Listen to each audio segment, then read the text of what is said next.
The snow had a way of hushing the world, softening its edges, even its harshness, cloaking everything in a deceptive white veil. But it didn't pause for her. Not when the train groaned and pulled away from the platform, nor when the rail station's keeper tugged his scarf tighter and retreated to the warmth of his office, sparing her not even a glance.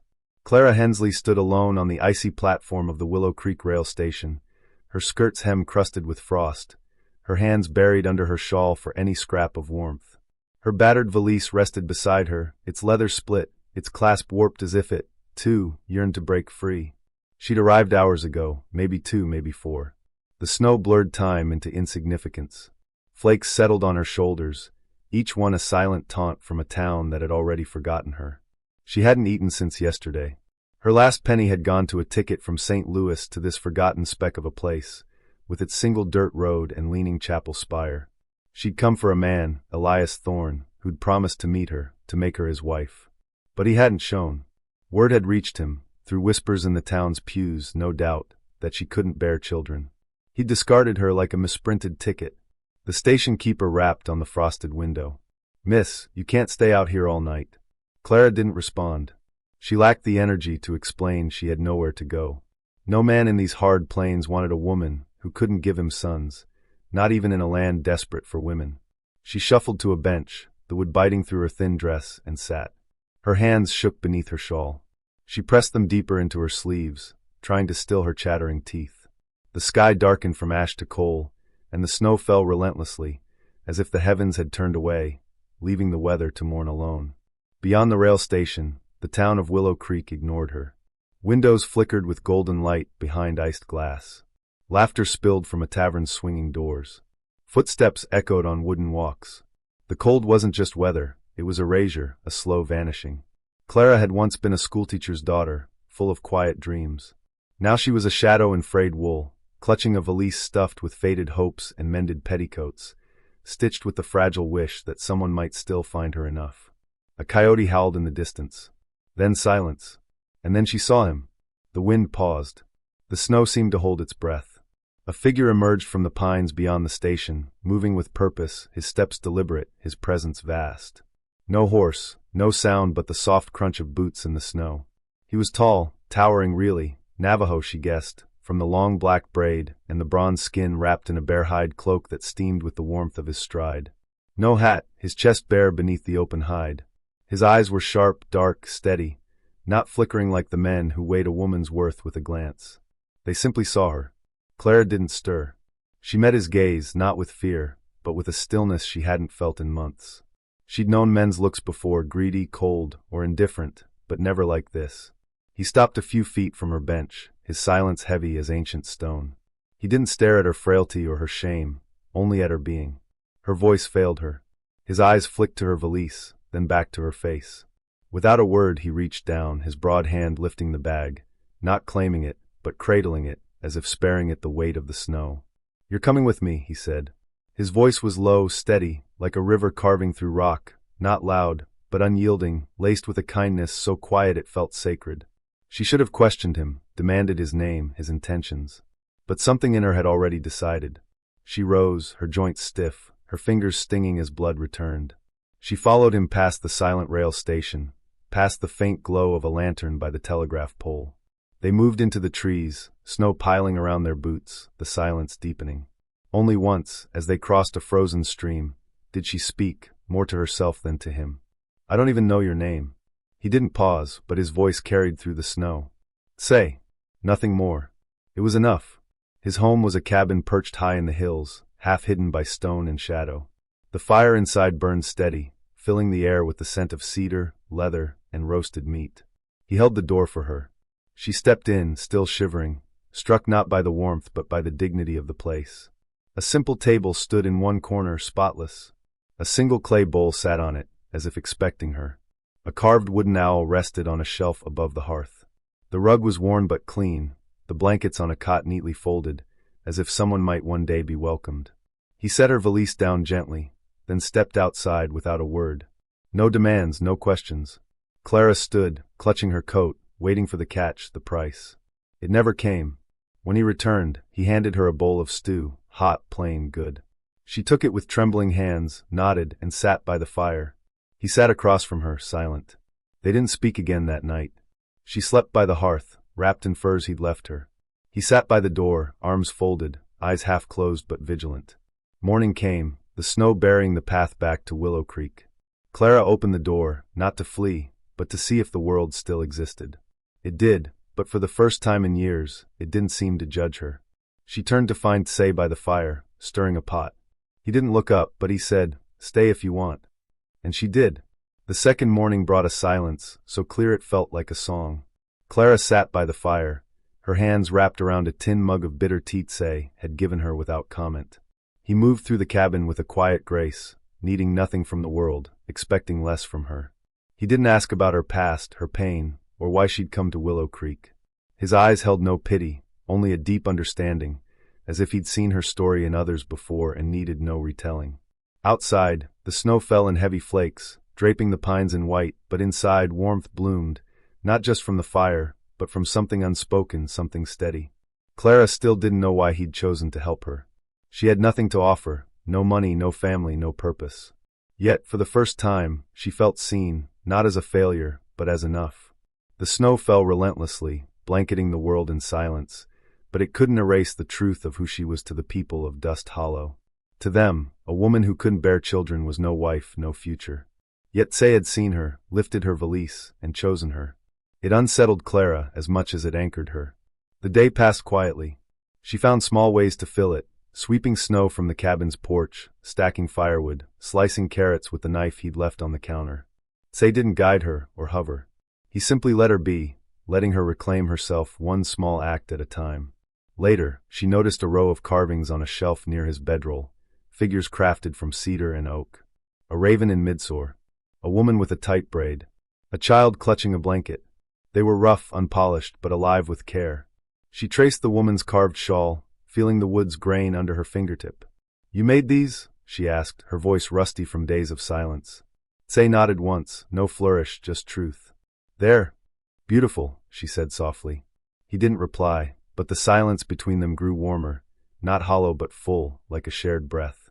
By the third day, Clara knew his rhythms. The way he tied his boots without glancing down. How he sniffed the air to check the wood's dryness. How he sat by the door each night, his knife resting across his knee, not for show but for readiness. There was strength in him, but not the kind that demanded submission. He didn't try to fix her pain or claim it. He just gave it space to exist. That evening, she dared to ask, "Why did you bring me here?" He looked up from the fire, setting the spoon down slowly. The wind outside rattled the pines, tapping the window in a steady beat. After a long pause, he said, "Because you weren't meant to be left." 7 words, and they cracked something open in her. A wall she hadn't known was there crumbled, letting tears spill silently. She stared at her hands, unable to meet his gaze. Her life had been a series of abandonments, her father's death, the schoolhouse's judgment when she admitted she couldn't conceive, Elias's absence at the Dust Hollow rail station. Tsay didn't know her story. Or maybe he did, in his own way. That night, she found an extra blanket folded by the hearth. Beneath it, a new carving, a small figure of a woman, knees pulled up, a shawl around her shoulders. The face was simple but gentle, her posture one of quiet rest. Clara said nothing, but she kept it near her as she slept. On the 4th morning, she woke early and stepped outside, barefoot just long enough to feel the snow's sharp bite between her toes, to prove she could still feel. She laughed, a small, startling sound that sent a sparrow darting from a branch. When she returned, Tsay was awake, watching her with unreadable eyes. His mouth twitched, not quite a smile, but a softening. An acknowledgement. She began cooking with him after that, learning through his quiet gestures, his patient repetition. They moved together like deer sharing a clearing, cautious but unafraid. Their silences became a refuge, no longer heavy but comforting. The town of Dust Hollow didn't come looking for her.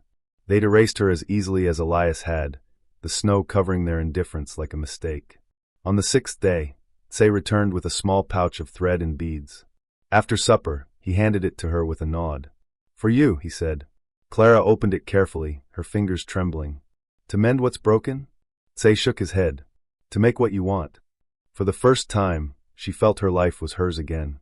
They didn't speak of what came next, there was no need. She started humming as she swept the floor, braiding her hair each morning. Once, while stacking kindling, her hand brushed his. Barely. He didn't pull away. He just let it be. That night, she watched him carve by the firelight, a pair of ravens, wings spread, facing the same direction. She didn't ask who they were for. She knew. Her dreams were of snow, not cruel or empty, but shimmering under starlight, alive with possibility.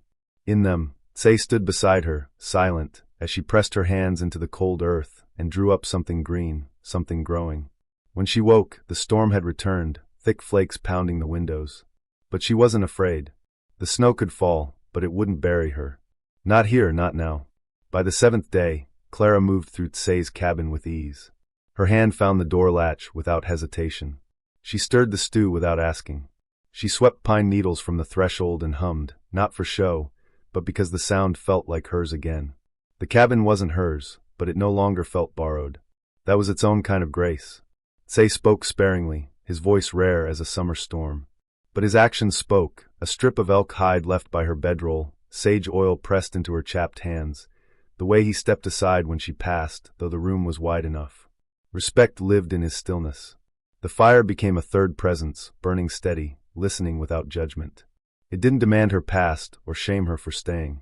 It warmed the shadows she'd carried unknowingly, painting the room in amber and gold.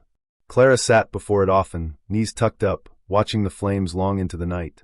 Tsei sat across from her, sometimes carving, sometimes honing a blade, sometimes simply being. She never told him her name, not because she hid it, but because he didn't ask. There was freedom in that, in not being tethered to the name that had carried so much disappointment. Clara, the barren teacher's daughter, the empty promise, the abandoned bride. Tsei saw her without those labels. One evening, as the sky turned to bruised purple, Clara stepped outside. The snow had slowed, falling in lazy spirals like a veil lifting. Below, Dust Hollow's lights flickered in neat rows, distant and cold. She hadn't returned since the rail station. She didn't want to. She knew the whispers, old Widow Tate's tongue sharper than any blade. A settler woman gone. Some said she fled in disgrace. Others claimed a Navajo had taken her, kept her like a lost calf. None sought the truth. None cared. Clara didn't miss their names. She only missed being known. When she stepped back inside, her face flushed from the cold, Tsei was setting a new carving on the mantel. A woman and a raven, side by side, both looking forward. The firelight danced across a small wooden figure, a sparrow, wings outstretched, one feather notched as if caught by a storm. Clara paused beside Tsei, studying the carving's lines. "It's beautiful," she murmured. He nodded once. Wind broke the wing. She tilted her head. "Then why carve it flying?" Tsei's eyes met hers, steady and clear. "Still flies." Her breath caught, a truth landing softly between them, unadorned. She turned back to the fire, its crackle now sounding like a quiet cheer rather than mere noise. That night, she shared her story without words. She pushed back her sleeves, revealing the faint scars on her wrists, shallow but honest. Tsei didn't flinch or look away. He reached out, his calloused hand covering hers, warm and steady. Clara didn't cry. She just breathed fully, freely, for the first time in years. The next day, she asked to go to Dust Hollow. Tsei paused, then nodded. He packed her a piece of cornbread, laced his boots, and walked the 4 miles beside her. They arrived as the morning frost began to melt. The chapel bell was silent, and only a few townsfolk stirred, men hauling crates, women clutching shawls. But when Clara stepped onto the main street, the air shifted. Heads turned. Whispers hissed like sparks. Elias Thorne stood outside the feed store, gripping a sack of grain he didn't need. His eyes met hers, narrower than she remembered, his presence smaller. The myth of his strength had crumbled when he'd left her at the Dust Hollow rail station. She walked past him without pausing, Tsei at her side, silent and unshaken. Inside the mercantile, the clerk's wife avoided Clara's gaze, busying herself with bolts of cloth. Clara didn't care. She selected a spool of thread, a needle, and a small tin of lye soap, tools for creating, not pleading. As they left, a girl, maybe 8, stepped forward. "Are you his wife?" Clara glanced at Tsei, then smiled. "Not yet." The words tasted like dawn. Back at the cabin, as the sun sank behind the hills, Clara built the fire herself, stacking logs with care, feeding the flames in rhythm.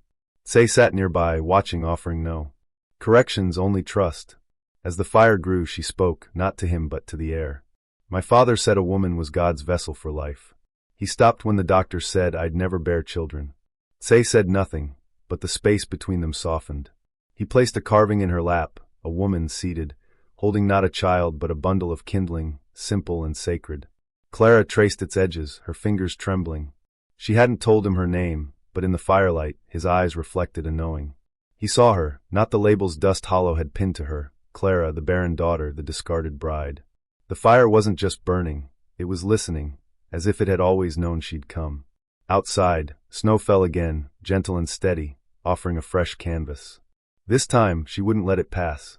On the 8th day, Clara walked to Dust Hollow without asking. The air was crisp, the sky holding its breath. Snow had melted enough to reveal the muddy road, framed by brittle grass and wary glances. She tied her hair with a strip of cloth and buttoned her coat high, shielding herself not just from the cold but from the town's judgment. Tsay stood by the door, his bare hide cloak draped over his shoulders, saying nothing but joining her. His presence steadied her pulse. They walked side by side down the hill, snow crunching underfoot, Dust Hollow's wooden facades growing closer. The town noticed them, not with warmth, but with a shift. Curtains twitched, doors creaked, eyes peered from behind frosted windows. They weren't shocked to see her alive, they were irritated. The dead don't return to rewrite the stories spun about them. Widow Tate's voice cut through the morning. That the Hensley girl? Heaven help us. Clara didn't falter. Tsay's quiet strength beside her was a shield. She caught the whispers, familiar, sharper now that she stood tall. Run off with a Navajo. Her father must be turning in his grave. Wearing his cloak like she's somebody.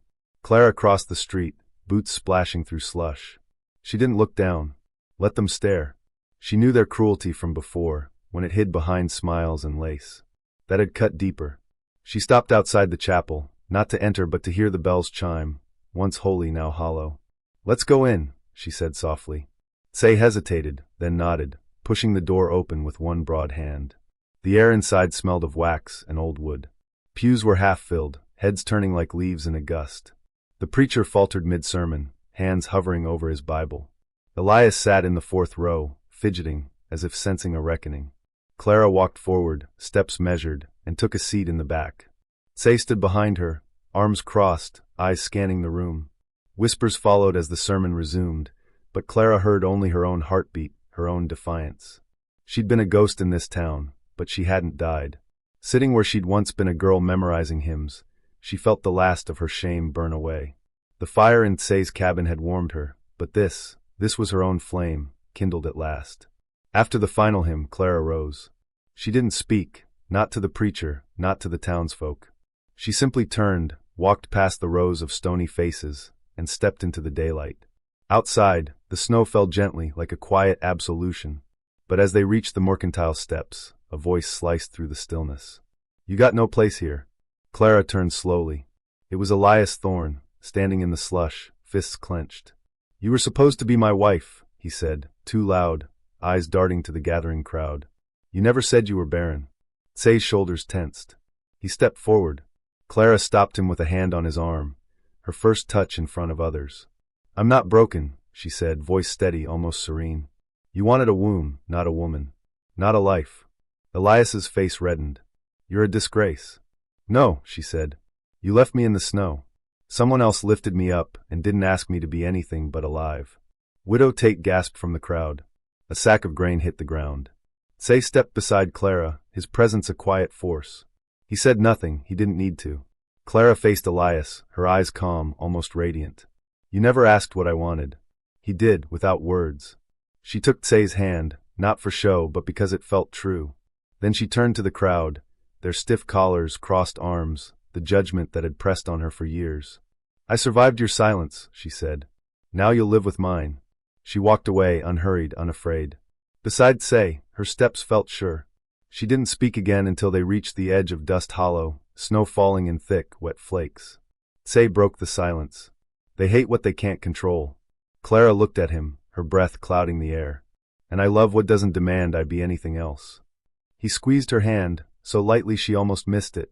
At the cabin, the fire had dwindled but still glowed. Clara knelt, feeding it pine bark and breath. The flames rose slowly, like her, unyielding. A storm hit that night, not the gentle snows Clara had grown used to, but a fierce, howling gale, shaking the cabin's shutters and bending the pines. Inside, Clara stirred stew with steady hands, sleeves rolled, a raven feather tucked into her braid. Say stood at the window, arms crossed, eyes scanning the dark. His stance was taut, not from the storm, but something else. After dusk, a sound cut through the wind, boots crunching, voices sharp and human. Say grabbed his knife from the wall and moved to the door. Clara's heart quickened. "Who is it?" He didn't answer. She followed anyway. The door swung open, snow lashing in. 3 young men stood at the path's edge, none older than 20. One gripped a club, another held a canvas-wrapped bundle, likely a stone. The third stared, eyes hard. Behind them, half hidden in the blizzard, stood Elias. Clara stepped beside Say, snow stinging her face. She met Elias's gaze. He stayed back. The boy with the club spat. "Town don't want you here." "Not him. Not her. Not this." Say stood still, knife lowered. Clara moved forward, boots breaking the ice, her voice clear. "You left me in that snow," she said to Elias. "You thought I'd die." The boy with the stone laughed. "We're here to finish what should have happened." Clara's pulse roared, but her voice held. "Take your swing. But look me in the eyes when you do." The boy hesitated, his club dipping. Say remained still, his presence louder than any weapon. Elias turned, retreating into the storm. The boys faltered, their resolve unraveling. One dropped the stone. Another slipped into the trees. The third followed, swallowed by the dark. Clara exhaled, long and slow. Say's hand brushed her back. The wind began to quiet, as if something had been answered. Inside, Clara sat by the fire, knees drawn up. Say set the kettle over the flames, warmth curling back into the room. Cedar, steam, safety. Clara was silent for a long time.